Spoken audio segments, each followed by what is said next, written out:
So just tell me about the Montevideo-Uruguay connection. You were born there, you played youth soccer there. How much of that do you recollect, and how influential has that been in your life?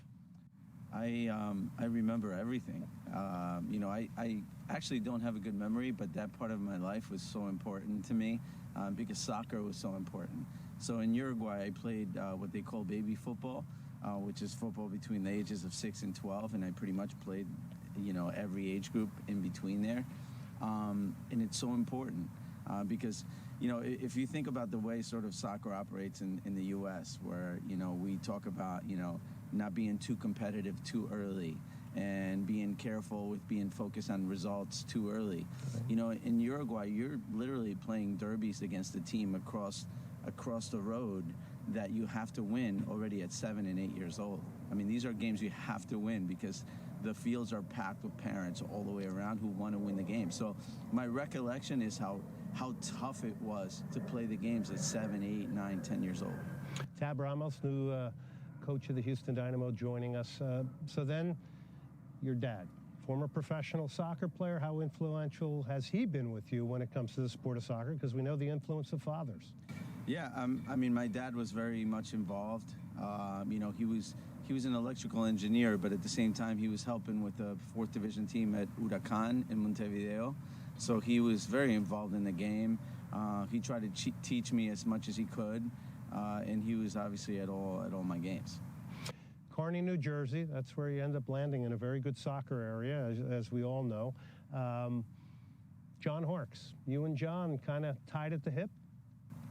Yeah, so first of all, I was very lucky to move, of all places in the country. I ended up moving to Harrison, Kearney area in the U.S., where there was a big influence of, sort of immigrants who brought the game really early on to the U.S. So I got on Thistle FC in Kearney. John Horks happened to be there. John's dad coached the team where I played.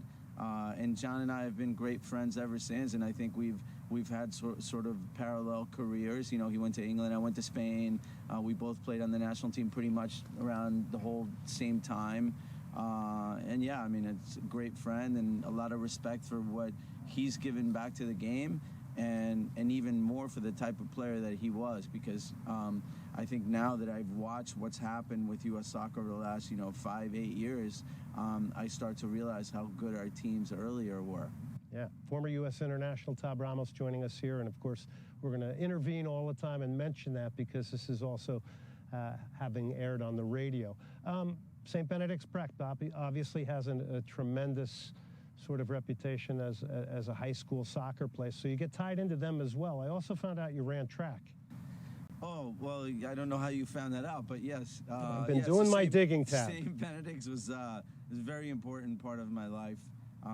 Father Edwin is the headmaster there still, and he was there when I was there. And he played a big role in me really being able to get all my papers done and everything to get on the national team quickly. It was a school that at the time had not won a state championship in decades, since they won in football, I think in the 50s or 60s. And soccer kind of brought the school back. It's in Newark. It's in a very difficult, inner city, part. And I think St. Benedict's, we kind of started to put it back on the map, and then when Claudio Reyna came along, he took it to the next level. That's when St. Benedict's truly became a national power. Talking to Tab Ramos here as we continue on. Very excited that he's the new manager here in Houston, Texas. So what a lot of people don't know is you went to North Carolina State for 4 years, and you played for the Wolfpack 4 years. Most people might think, hey, after 2 years you left. Talk about your college experience, because that's kind of a rarity, and then you going on to the career you had professionally. Yeah, it's unusual now to hear of a player who plays in the World Cup who went to college for 4 years. That rarely happens, and I think in a way it's a good thing, because obviously that means that soccer is moving along and that the best players get signed earlier and are placed in better environments. I still feel lucky that I was able to play for George Tarantini at North Carolina State, and I was there 4 years, and that I was able to graduate, which is something that I know was really important to my parents. So yeah, my experience in college was amazing. And sometimes when you grow up as an American in this country, Your 4 years in college seem like they never go away. The contacts and the friends that you make and the things that you do while you're in college are things that you keep with you for the rest of your life. George Tarantini, obviously, for those listening in, was the brother of Alberto Tarantino, who I believe won a World Cup with Argentina, played in England. What type of coach was he? And do you take anything from him now that you're in the coaching side of it? Yeah, I mean, it's rare that I go through a full week without somehow thinking about something that George Tarantini said. And only because he was a very hard coach. He was a very hard coach. He was determined. He wanted the best for you, but he made you earn it every step of the way. And there's always sometimes when I coach, sometimes I say something that reminds me of the way he said it. So I think for all of us that played at North Carolina State, we always have that little piece of George with us. I want to take you to the New York Cosmos because everybody who's from New Jersey, myself included, we were influenced by the New York Cosmos, the crowds, the stars. What did the Cosmos mean to you growing up? Well, I lived basically about 5-7 miles from Giant Stadium. And so we try to go. Obviously, my family couldn't afford to go to all the games, but every once in a while, my father would splurge and get us tickets, and we'd be in the upper deck somewhere. Yeah. But the stadium was mostly full, and it was a place where I feel like I always dreamed that I could play. So for me, it was really growing up close to the stadium, wishing that one day I'd be able to play there. So hope and possibility when you went in that stadium was there, right? For sure. I mean, I was a kid just like kids do now, that kids that attend professional games now, you always want to, someday you want to put on that jersey and you want to represent your home club. Talking to Tab Ramos here. Santiago Formoso's a Carney guy. Do you remember him? Because, he was from Spain originally, and of course, you had the connection playing in Spain. Of course, Santi was a superstar from our town at the time. I think, if I remember correctly, I think he used to come into town driving a Corvette, and we thought he was the man, like one day we wanted to be like Santi. So I think he's still around the area. I haven't seen him in a couple of years now. But yeah, very important part of who we became afterwards. Yeah, the Cosmos, something else there. Then you get into the ASL. You do your college. New Jersey Eagles, Miami Sharks. This is where it begins. And, of course, what's interesting to me as I look at you really bridge where the game was then to where the game is now with MLS. So those experiences, what did they mean to you playing in leagues like the ASL? Well, they mean that I'm really old. It's really what it means, yeah, well, first of all. But we won't go there. But after that, I would have to say that it was a great time. It was an uncertain time because we felt like we were soccer players that kind of held like we sort of carried our little suitcase in our portfolio with us, and it was like, this 3 months I'm going to play for this club, and then you'd pack your bag and you go play for another club, just trying to find your way. Yeah. It was not easy back then. No. And it wasn't until the miracle of qualifying to the 1990 World Cup that we had an opportunity to finally leave and go play somewhere. So talk about the national team and being under contract to U.S. Soccer and maybe how different that is to what it is today. But you were obviously identified as one of the top U.S. players. You went to 3 World Cups. Talk about your times with U.S. Soccer as a player. It was such great times to be part of the national team. At the time we obviously didn't have the budget. So it was difficult to even get international games. But they signed us to contracts. I think our first contracts with U.S. Soccer might have been somewhere around $15,000 to $20,000 a year, and we did what we could. We were grateful that we had a contract at all and we had somewhere to play. And U.S. Soccer did at the time the best it could, because I'm sure whatever they were paying us at the time they didn't have. They had to go out and get it. So, but it was a great time to sort of bridge where we had been, which it was not qualifying for a World Cup for 40 years, to finally put us in the limelight of the world once again 40 years later. We're talking to Tab Ramos. The goal that always stands out to me, and I'm wondering where this sits in your history of your goals that are most memorable, was the one in Portland. Marcelo Balboa cut it back from the end line and you came running in and buried it. Is that one of the greatest goals in your mind as far as memories are concerned? Well, even though because it was an important goal too. It was. So even though I have a bad memory, I didn't score many goals, so I can remember most of them. So that's a good thing. But that one was special because I was just coming back from a torn ACL, and that was my first game back, and I really wanted to contribute to the team somehow. And I started that game, and I think it was like somewhere around, I think maybe the 70th minute or something like that. Yeah, I think Preki, did his normal cut on the sideline, chopped a couple guys up, and cut the ball across the box, and Marcelo laid it back to my right foot, and then I scored a goal, and I think it was a big one because it put us in good position in the group to qualify to the World Cup. Yeah, absolutely. It was World Cup qualifying against Costa Rica. Talking to Tab Ramos. U.S. Soccer, your coaches, you had a couple of them. What was the takeaway from some of them when it comes to your management career now, the Bob Ganslers and on?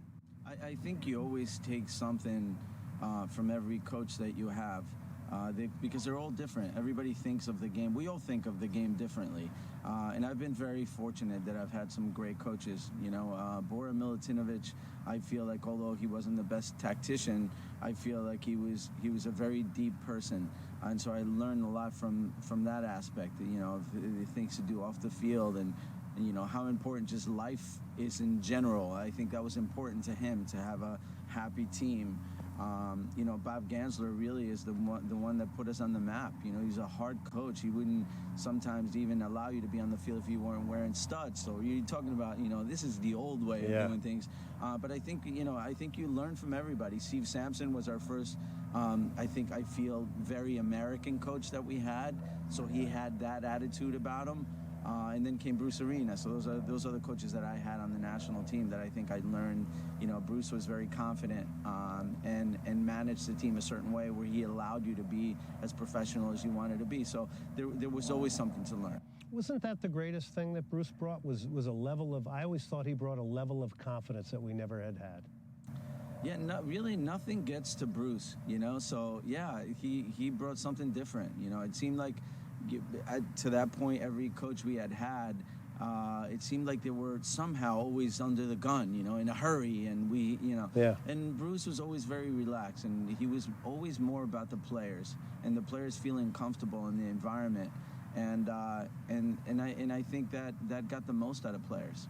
Talking to Tab Ramos, where do you find that balance? The balance of pushing people, the balance of easing off. Is that something every manager kind of figures out on their own based on the identity of their group? And I think that's exactly right. I think the identity of the group is something you always have to consider because I don't think you could ever go to a place and say, well, we're going to do things only my way. Because your ways have to adapt to the type of people you're surrounded by, and they have to adapt to the players that you have. The personalities on players are always different. So if I had to tell you now, as a blank statement, in general for me, it's really important that the players are really happy off the field, that the club feels like a family, that we have a culture of being inclusive, not just between all of the staff, but the academy. Like, the door is always open. We're one club. And then the moment we step on the field, I want the players to give everything. So, the training sessions won't be very long. They will be shorter, but to the point. And I want the players to always want to win when they're on the field, to do everything to win. So, and that's in practice and in the games. I feel like if you don't practice to win, it's difficult to just turn it on the weekend. So, but again, it all depends on the identity of the players that you have. I just really like being here in Houston because I think we have, on the team, we have good people. Okay, so we have good players, but I think we also have good people, and I think they're ready to give everything to win. Tab Ramos joining us. Figueres, second division in Spain. So this is a big move for you. You're going to a soccer-playing country, a soccer-playing nation that has depth. And you're coached by Tito Villanova, who goes on to be the Barcelona coach, which I didn't even know this. But tell me about these experiences. So around World Cup time, I was starting to get offers. We were playing international teams. Obviously, being part of the national team, being in the World Cup, you start to get offers. And I remember, after the World Cup ended, I had sort of a choice to make. I had an offer from Roda in Holland that was first division, and I had Figueres, which was a small club in Spain, second division. And I ended up choosing going to Spain because I felt like down the road I wanted to be in Spain anyway. I thought that was the right type of football for me. And I got very lucky, actually, because I ended up going to Spain, and I played right midfield, right next to where Tito Villanova played. He was the midfielder right next to me, and we sort of started every game together for the next 2 years until he was sold to Celta Vigo, I believe, and I was sold to Betis. So we spent 2 full years together. He was a wonderful person and someone that you could tell was going to be a coach somewhere down the line. You could tell. What were some of the things, just by the way he played the game, the analytical side of it? Yeah, he played, and I'm sure all of us that are involved in the game, we've played with those type of guys that play that central midfielder role that you can tell they run the show. They're always giving directions, they're always helping everyone out, and he was definitely one of those. Now, correct me if I'm wrong here, Tab, but you guys got promoted. You helped Betis get promoted, right, to La Liga? Yes. But you never got to play in La Liga because of the injury in the World Cup. Is that correct? Yeah, so that was a really difficult time for me because I felt like I had spent already 3.5 years in Spain, almost 4 years working really hard to get back to get to La Liga. I paid my dues at a smaller club. We were only really 2 points away from going to La Liga with the smaller club, which was really difficult. And then I got transferred to Betis in a year when they dropped because they wanted to go back up, and I had been on second division's best 11 2 years in a row, so they wanted to build a really good team to go up. And so we finally went up with Betis, and when we went up with Betis, I had the injury at the World Cup, the elbow injury that cracked my skull. And then I was out for 6 months, so Betis didn't put me on the 22-man list because I was going to miss the next 4 months of La Liga anyway. By that time, I started to lose my position, and I had a conversation with Lorenzo Serra Ferrer, who was the coach, and I said to him, well, what's the chances of me getting back on the team? And he said, well, look, I want you on the team. But to be fair, Stosic will be in your position. He's our starter, and, you can be on the bench. And at the time I was, I think, 26, 27, around that age. I felt like I was, I was in my prime, and I felt like I wanted to go somewhere and play, and I had the opportunity to be transferred to Tigres, and that's where I went. So how are you going to make those Rayados fans in Houston like you since you played for Tigres? The only thing I can say is, that my time in Monterey was amazing. Great city, huh? And that has to do with the fact that, the city of Monterey is very much divided into Tigres and Rayados, and it's a very tough place to be when you're at the stadium. But I can tell you that it's the nicest people in the world to be around, because Monterey was a beautiful city to live in, and all the people there were great, regardless of what team they represented. I have to tell you that everybody off the field was wonderful to me always. Yeah, would you think of possibilities, and we're talking to Tab Ramos, because we know every weekend they play. People drive back to Monterey to see Tigres playing Rayados, these amazing stadiums that they're in. Maybe it's the capital of soccer in this region of the world, that city. Could there be possibilities with the Dynamo and those teams down the road?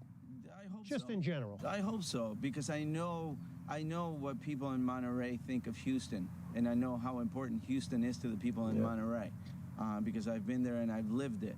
I would like to have a better relationship with the clubs down there. I think that's important, and my son is born in Monterey, so I feel like I will always have part of Monterey with me. Speaking of Tab Ramos, all right, 95, MLS is starting. In 96, the first guy signed by the league is the one and only Tab Ramos of the Metro Stars. Do you remember the night, I think you went down to the Palladium to unveil the new jersees? I do. In New York City. And I've seen that picture. How about those jerseys? Those were the best. It was, the funny part is we all went in the back to change and put on our jerseys. And I had already seen the Metro Stars jersey because I had to do some pictures. And my first pictures with the Metro Stars jersey in MLS were actually at El Volcan. in Monterey, because I was going to leave after the season to go play, and I took my first picture. So if you can see, my first pictures with those jerseys are actually at Tigres, which was... So the Metro Stars and Tigres, MLS forever linked. That's right.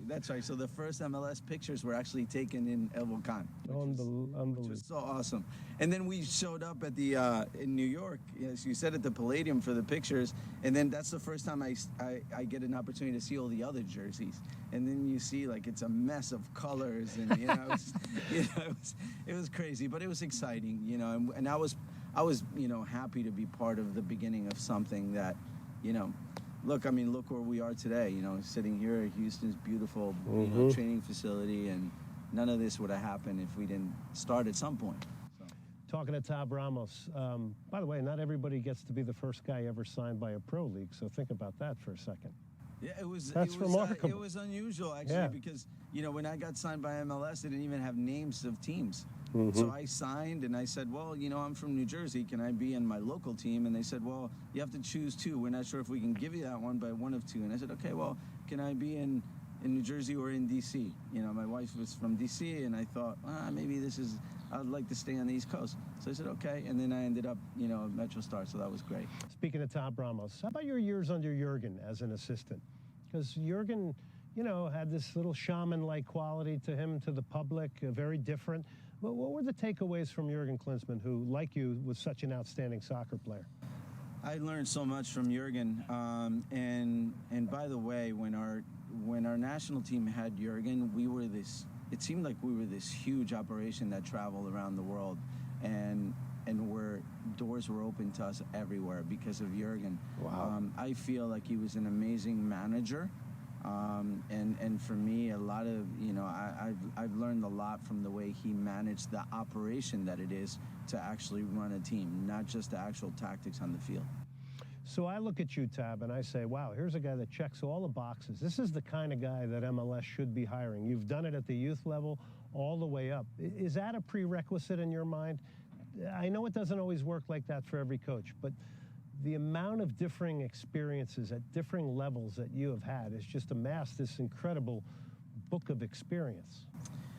I think ideally you always want to have people on your books that have the most experience possible. I think that's a great thing, but I also think that the league has been evolving, and maybe MLS is at the point now where the former player graduating directly into the bench of an MLS team, I think those days are ending slowly, but I think they were necessary to get the league to where it is today. I think it's pretty clear that moving forward, the league wants coaches on the sideline who are educated in coaching rather than just having been a player. Omid Namazi he's basically your right-hand man. Will we call him your right-hand man? Because we know he's a talented coach. I don't know him personally, but I've been told by a lot of people he's a very talented coach. For sure, you would call him my right-hand man, and with all the respect to Pablo, because Pablo has been obviously so... By the way, and you remind me, he went to North Carolina State also. That's right. And so, so we're fellow Wolfpack. Omid has so much experience. He's coaching the U.S. at every single level of the game. He's coaching every league, and for me, the right person to always bounce ideas off. And the one person that's always going to tell me, no, let's not do that. Let's do something else. And that really pushes the limits for me. So I think he's the perfect right-hand man. Speaking of Tab Ramos, last question. We really thank you for all your time here. I think the fans are really going to appreciate the insight from you in this interview. What will the Dynamo team, in your vision, look like in 2020 when it's playing? Right. So I think as a coach, you always have the idea, because it's easy to sit in the office and put the team together and say, hey, we're going to play this way and it's going to look this way. And then comes the reality of actually playing the games, because now you have to see how it develops. You have to see how players react to the way you want to play, and what players fit into the way you want to play, and which ones end up not fitting into the way you want to play. So I think it's a process. But if I had a guess going into the summer, what I'd like to see is I'd like to see a happy team on the field that's always attacking, a team that's not afraid to go forward, a team that's not afraid after it scores a goal to only worry about scoring another one rather than defending the one you have. having said that, as I've done in my past coaching, sometimes, you know, it's 5-10 minutes left in the game and you have to shut it down because you have to get a result. There'll be times where we have to shut it down and get a result because that's just the way, you know, this is about winning games. But I'm hoping that the players are happy playing in a style which will allow them to be free. Tab, we thank you. We welcome you to Houston. It's good to have a little more New Jersey down here as well. And thank you very much for your time today. Okay, thank you.